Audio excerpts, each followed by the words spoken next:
Hello friends, parasol GS पे आपका स्वागत है। मित्रों, कैसे हैं आप लोग? फ्रेंड्स, 70 बीपीएससी के नोटिफिकेशन के संदर्भ में इस वीडियो में हम लोग बात करेंगे। उससे पहले मैं आपको बताना चाहता हूं कि 67th बीपीएससी के जो विद्यार्थी थे मेंस के, उसमें पैरासोल जीएस की इनिशिएटिव से रिजल्ट बहुत अच्छे रहे हैं।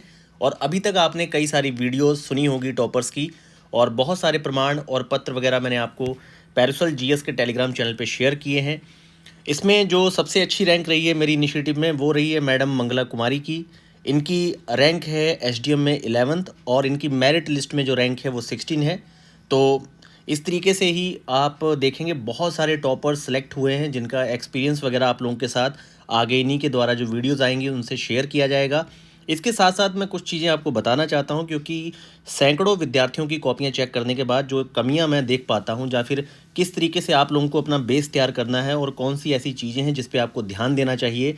और ख़ास तौर पे मैं आपसे कहना चाहूँगा कि जितने भी विद्यार्थी जो लोग अच्छा स्कोर नहीं कर पाए, आप लोगों को इस समय क्या करना चाहिए कि आप लोगों को इस समय सबसे पहले 68-69 बीपीएससी, देखिए बीपीएससी के संदर्भ में अगर आप एक चीज़ देखेंगे तो जो आपका 68th बीपीएससी है, 69th बीपीएससी है, इसका अगर पूरा जो पेपर देखा जाए प्रीलिम्स का, तो ये अपने आप में बहुत डिफरेंट पेपर है। ये पेपर मतलब बिल्कुल आप मान सकते हैं कि 69th वाले में तो आप देखेंगे कि बिल्कुल यूपीएससी वाला जो पैटर्न है वो बहुत अच्छा काम किया है। यहाँ पर पहले भी मैंने आपको बताया था कि कुछ ऐसे स्टूडेंट हैं ग्रुप में जिनका स्कोर ऑफिशियल आंसर की से आपका जो है, ऑफिशियल से इनका जो स्कोर है वो 100 क्वेश्चन है, वो भी आफ्टर 1/3 नेगेटिव। बाकी बहुत सारे ऐसे विद्यार्थी हैं जो पूरे तरह से पेपर पढ़ ही नहीं पाए। उन्होंने 110 से लेके 112 तक ही क्वेश्चन अटैम्प्ट किए हैं, और फाइनली उन लोगों का स्कोर 70 है, 65 है।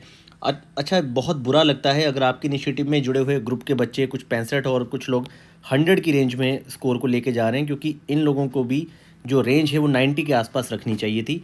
लेकिन ये क्या होता है कि ये रखना, सोचना और उसके अकॉर्डिंग मेहनत करना, तो इन दोनों में बहुत बड़ा अंतर होता भी है। जैसे मैं यहीं पर एक विद्यार्थी की बात करना चाहूँगा। इस बार यहाँ पर अमितेश वत्स स्टूडेंट हैं हमारे ग्रुप के, इनका 100 क्वेश्चन का स्कोर है। मैंने उनसे कहा भी था कि आप एक स्ट्रैटेजी वीडियो बनाइए, तो उन्होंने कहा था सर एक बार मार्कशीट मेरी जो है वो सामने आ जाए, मैं रिज़ल्ट परिणाम को देख लूँ, तो मेरी जो भी स्ट्रैटेजी रही है 100 तक पहुँचने की, क्योंकि 1/3 नेगेटिव के साथ 100 जो है वो स्कोर मैं मानता हूँ बहुत अच्छा है।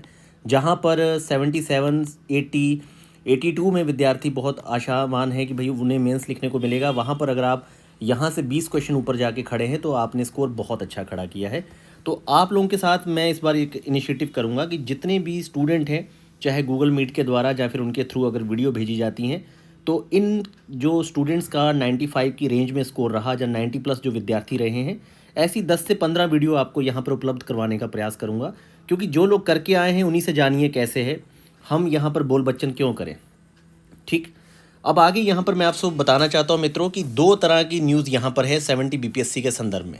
देखिए, 70 बीपीएससी के संदर्भ में एक न्यूज़ तो ये है कि पूरे आपके इलेक्शन पीरियड्स के बाद यहाँ पर जो आपकी परीक्षा है वो आपकी जाएगी सीधा जून जुलाई के आसपास। एक ये भी है कि भाई सरकार के पास दो चॉइस है।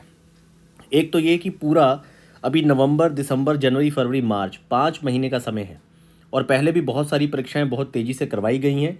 तो ऐसा भी हो सकता है कि नोटिफिकेशन वगैरह आपको दिसंबर में देखने को मिले और जो परीक्षा है वो आपकी मार्च में ले ली जाए। ये एक अभी संभावना है। मैं ये नहीं कह रहा हूँ कि मार्च में आपकी प्रारंभिक परीक्षा है। कई लोग ये कह रहे हैं कि फैब मार्च में ही नोटिफिकेशन आएगा और जुलाई में परीक्षा होगी, ये भी सच हो सकता है।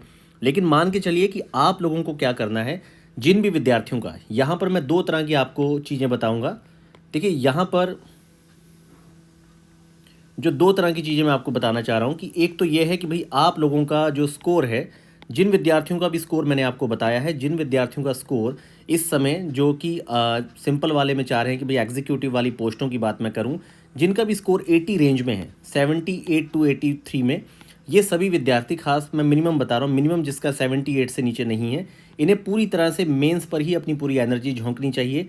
क्योंकि आप लोग 15 नवंबर को जब रिजल्ट आएगा, 15 से आगे 10 दिसंबर में कुछ नहीं कर पाएंगे। आपको डिसीजन लेना पड़ेगा, मेंस पढ़ना पड़ेगा।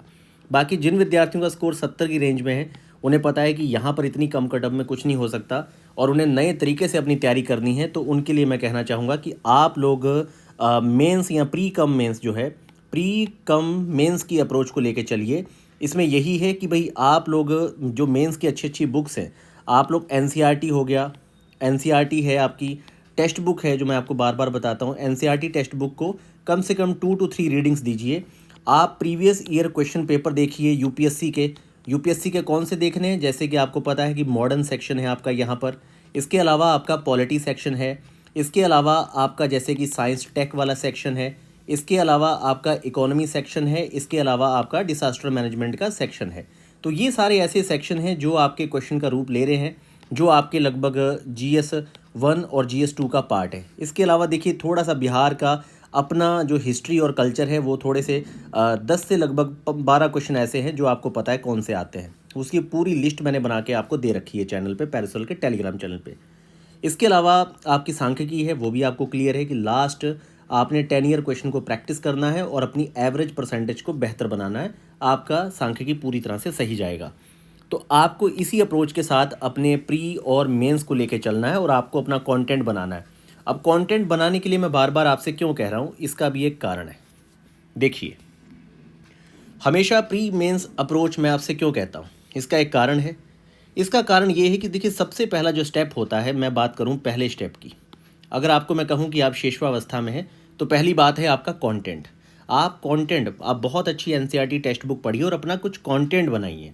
कंटेंट बनाने पर ही आप उसको बार बार पढ़िए, रिवाइज़ कीजिए, आपके पास डाटा होना चाहिए। अगर कोई बात करता है, जैसी मैंने बात की साइबर सिक्योरिटी की, आपके दिमाग में कुछ पॉइंट्स आने चाहिए। जैसी बात हुई नैनो टेक्नोलॉजी की, पता होना चाहिए कि बिहार में क्या चल रहा है, नेशनल लेवल पे सरकार के द्वारा कौन कौन सी इनिशिएटिव स्टार्ट की गई है और नैनो टेक्नोलॉजी क्या है, इसके यूजेस क्या है। आपके दिमाग में कोई 6-7 पॉइंट्स आने चाहिए। यही आंसर राइटिंग का स्तर है। अगर जैसे ही शब्द का नाम लिया और आपके दिमाग में उससे जुड़े या आसपास के 6 से 7 फैक्ट आ रहे हैं तो आप तैयार हैं, आप आंसर राइटिंग के लिए तैयार हैं। अब फिर इसमें आपका क्या है कि स्पेसिफिक कीवर्ड है।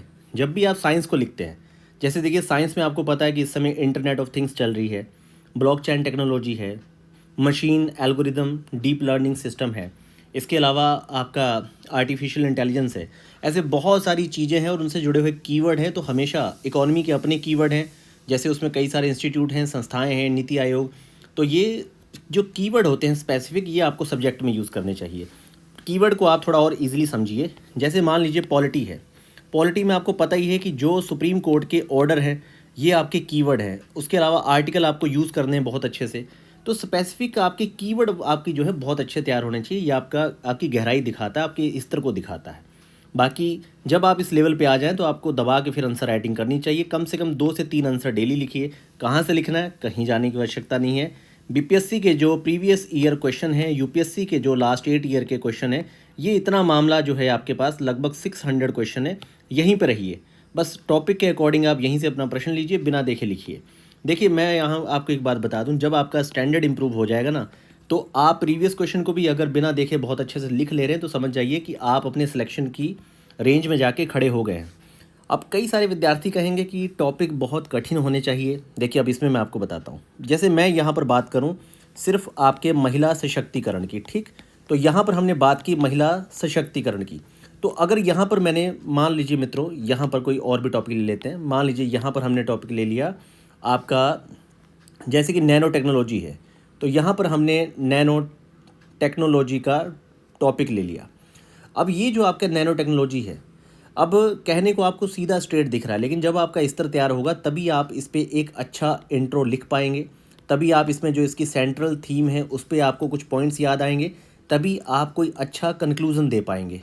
तो आपका पढ़ना बहुत ज़रूरी है। अगर महिला सशक्तिकरण भी दे दिया जाए तो इस टॉपिक पे आपको, अगर इसी टॉपिक पे कम से कम 10 विद्यार्थी अलग तरीके से लिखेंगे। कुछ लोग बहुत अच्छा लिखेंगे और अभी जो हाल में ही आपके कई सारे अमेंडमेंट्स वगैरह पेंडिंग है तो उनकी बात करेंगे, और कई बहुत ही सामान्य इसको सिंपल जॉब, रोजगार और पैसे से जोड़ के लिख के आगे बढ़ जाएंगे। तो बात है मैच्योरिटी की। आपकी मैच्योरिटी लेवल बहुत अच्छा होना चाहिए जब आप आंसर राइटिंग कर रहे हैं, और वो बार बार पढ़ने से आता है। बहुत सारे एडिटोरियल आर्टिकल्स पढ़ने से धीरे धीरे नेचुरली आप लोग बिल्डअप हो जाएंगे। तो फ्रेंड्स, आप लोग अपना तैयारी जो है पूरी तरह से शुरू कर दीजिए। प्री मेंस कम अप्रोच को आप लोग रखिए और तभी नैया पार लगेगी। तो अब आप लोग बहुत अच्छे से पढ़ना शुरू कर दीजिए। आपका कोई भी सवाल हो, आप पैरासोल अवलोकन 456@gmail.com पे संपर्क कीजिए।